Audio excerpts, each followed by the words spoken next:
বন্ধুরা, আজকে আমি দেখাচ্ছি রসগোল্লার পায়েস।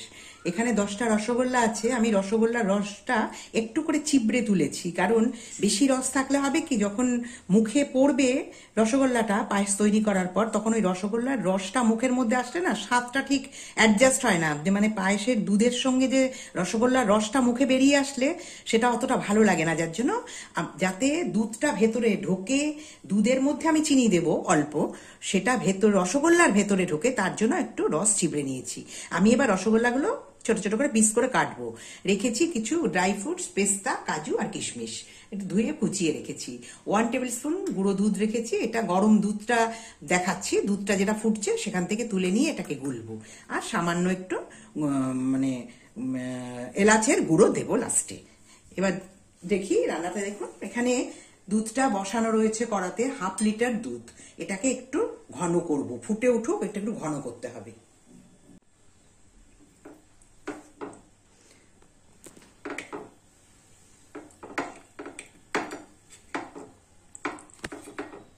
রসগোল্লাগুলোকে আমি 4 টুকরো করে দিচ্ছি। তাতেও খানিকটা রস যেটুকু থাকছে বেরিয়ে যাচ্ছে, এই রসটা আমি দেব না।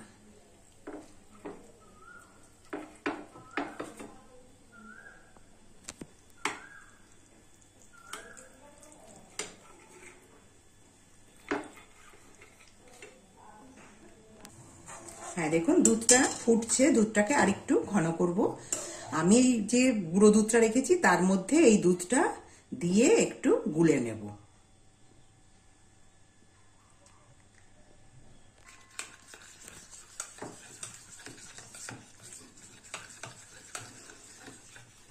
এটা লাস্টে দেব।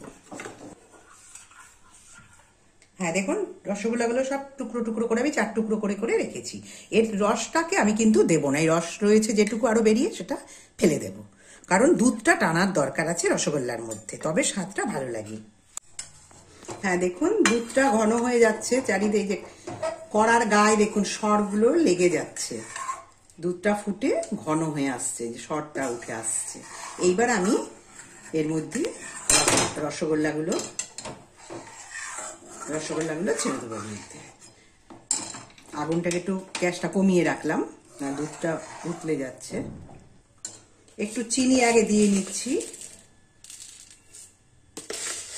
2 টেবিল স্পুন চিনি দেবো। টিস্পুনে দিচ্ছি, তাই জন্য 4 বার দিয়ে দিচ্ছি। রসগোল্লার তো এমনি মিষ্টি স্বাদ আছেই, কিন্তু রসটা যেহেতু চিবড়ে নিচ্ছি, একটু চিনি এর মধ্যে দিয়ে দিতে হবে। চিনিটা গুলে গেলে রসগোল্লার মধ্যে সব পুরো দুধটাই ঢুকে যাবে। এইবার আমি রসগোল্লাগুলো একবারে ওরম ভাবে ঢালছি না, তুলে ঢালছি, যাতে পুরো রসটা না চলে যায়। হ্যাঁ দেখুন, এবার একটু ফুটে উঠুক, রসগোল্লাগুলো দিয়েছি, একটু ফুটে উঠুক। আমার কিন্তু রসগোল্লার পায়েস কমপ্লিট হয়ে এসছে। আমি এবার ড্রাই ফ্রুটস গুলো সব দিয়ে দিচ্ছি, তার সঙ্গে একটু এলাচ গুঁড়ো ছড়িয়ে দিলাম, এলাচের গন্ধটা ভালো লাগে, সামান্য একটু, 1 চিমটে।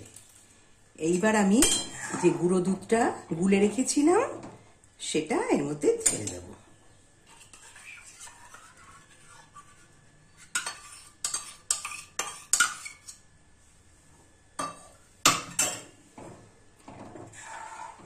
রসগোল্লার পায়েস কমপ্লিট। পুরো তুলতুলে নরম হয়ে যাবে রসগোল্লাগুলো, মুখে দিলে গলে যাবে, আর স্বাদটা খুব সুন্দর হবে।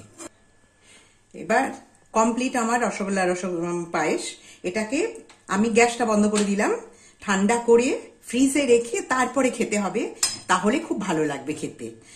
আর আমার চ্যানেলটাকে প্লিজ লাইক, শেয়ার, সাবস্ক্রাইব করতে যেন কখনোই ভুলবেন না বন্ধুরা। Thank you.